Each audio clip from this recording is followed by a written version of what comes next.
परेशानी हाथे से हम हिलाइला।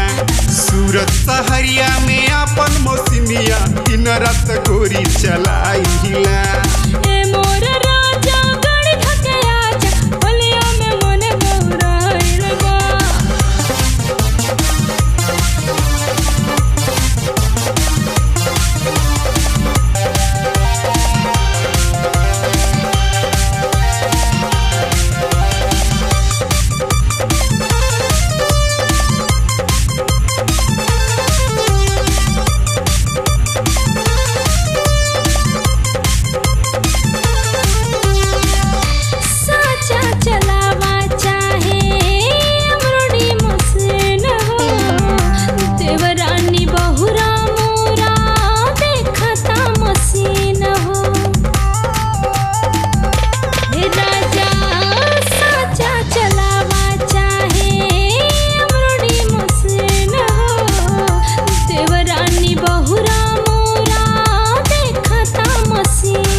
मन रानी दिन में ही दूर होई परेशानी।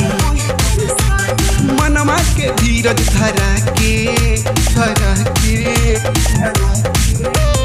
ए मोरे रानी हमहू बुझतानी।